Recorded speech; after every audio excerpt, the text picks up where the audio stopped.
If you're wondering which 5K monitors are worth your money, stick around.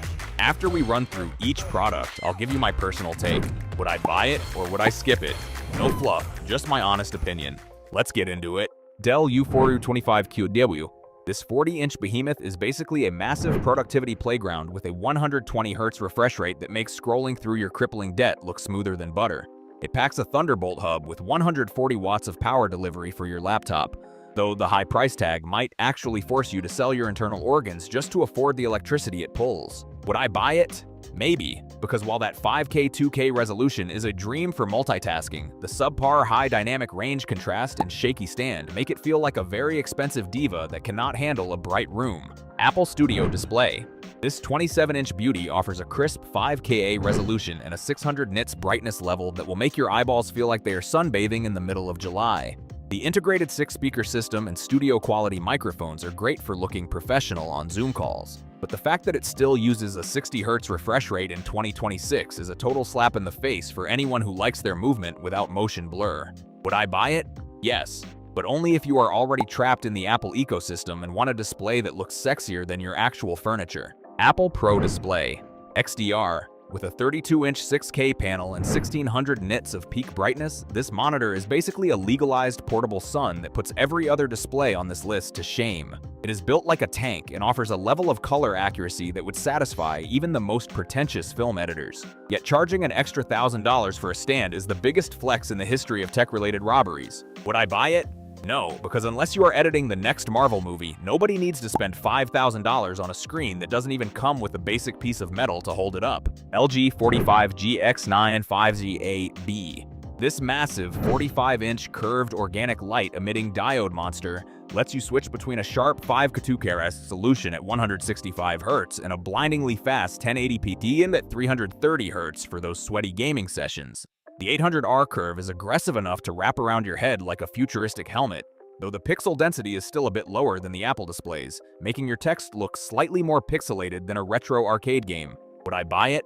Yes, because having a dual-mode display that handles both intense spreadsheet work and competitive gaming is the ultimate flex for any setup. LG 2070 This classic ultrafine 5K monitor is like the reliable older brother of the Studio Display, offering 14.7 million pixels and a Thunderbolt 3 connection that works flawlessly with Macs. While the picture quality is breathtaking and the colors are vibrant, the actual physical design looks like a generic office monitor from 2010, and it lacks any hardware buttons, which is just a massive pain in the ass. Would I buy it? No, because it feels incredibly dated compared to the newer ultra-wides, and the lack of Windows compatibility makes it about as useful as a chocolate teapot for PC users. BenQ PD2730S. This 5,000 pixel beauty uses an IPS black panel to give you contrast so deep you will lose your soul in the shadows, though the 60Hz refresh rate feels like watching a slideshow from 2005. It comes with a wireless hotkey puck that makes you feel like a wizard, but the lack of an Ethernet port means you are still stuck in the dark ages of unstable Wi-Fi. Would I buy it? Maybe, because while the colors are perfect for my professional work, that 60Hz limit is a total buzzkill for anything else. Asus ProArt Display PA27JCV. This monitor is so sharp it might actually cut your retinas with 218 pixels per inch, and the 96-watt power delivery via USB-C is basically a nuclear reactor for your laptop. However, the built-in speakers sound like they were salvaged from a 1990s greeting card, so do not expect to blast any bass during your editing sessions. Would I buy it? Yes, because it is cheaper than the Apple Studio Display while offering better brightness and more ports for my gear. Dell Ultra Sharp U4924 W. Looking at this massive 49-inch curved beast is like trying to watch a tennis match in person since you have to move your whole head just to see your start menu. The IPS's black tech makes the blacks look incredible, but for some reason, Dell forgot to include a webcam, so you still have to look like a potato on your Zoom calls. Would I buy it? Maybe, if I had a desk the size of a landing strip and zero desire to ever play a fast-paced game on a 60Hz panel. Philips 499P9H. This monitor is basically a widescreen panoramic fever dream that comes with a pop-up webcam so you can pretend you are a spy while your boss yells at you. It hits 70 Hz, which is technically better than the Dell, but the vertical alignment panel has viewing angles so narrow you basically have to sit perfectly still or everything turns into a blurry mess. Would I buy it?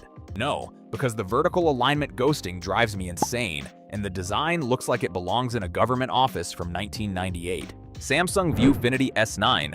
This sleek metal slab comes with a 4,000 pixel webcam that attaches with magnets like a high-tech toy.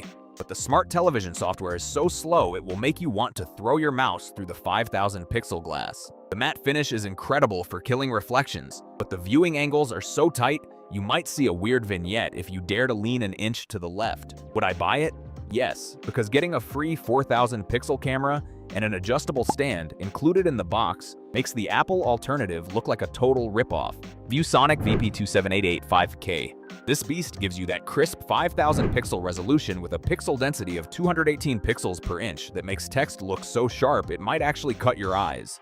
It handles 99% of the Digital Cinema Initiative's 3-color gamut like a pro, though that 14 millisecond response time is slower than my grandma trying to use a smartphone. Would I buy it? Yes, because getting 5,000 pixel quality for under $1,000 is basically daylight robbery. LG 32U990AS. Forget 5,000 pixel, this flexes a 6,000 pixel resolution on a 32-inch nano and plane switching black panel with a 2,000:1 contrast ratio that makes blacks look deeper than a midlife crisis. It is the first to rock Thunderbolt 5 for 80 gigabits per second speeds, but the fact that it has a weird white tint and can't adjust brightness natively on a Macintosh is a total vibe killer. Would I buy it? Maybe, but only if I am doing heavy creative work and can find a software fix for that annoying brightness issue. Asus ROG Strix XG27JCG. This is basically a 5,000 pixel monitor that did way too many lines of caffeine, featuring a blazing 180Hz refresh rate and a 0.3 millisecond response time that will actually let you see your mistakes in high definition. It even has a dual mode that lets you swap to 330Hz at quad high definition, though looking at those gamer aesthetic bezels is like staring directly at a neon-lit headache. Would I buy it? Yes, because it is the only way to play competitive shooters at 5,000 pixel without the screen turning into a blurry mess of sadness. LG 34K95U. This 5000-2000 ultra-wide gives you 33% more horizontal space for your timeline, but the 60Hz refresh rate is so sluggish it feels like you are editing video through a bucket of molasses. The colors are beautiful with 98% Digital Cinema Initiative's P3 coverage, yet the lack of variable refresh rate means gamers should stay far away unless they enjoy screen tearing. Would I buy it? No, because it is an older model that still costs a fortune and will absolutely punish your graphics processing unit for just existing. Thanks for watching. I hope this video helped you pick the 5K monitors for you. If you have any questions, drop a comment below. Links to all of these products mentioned in this video will be in the description.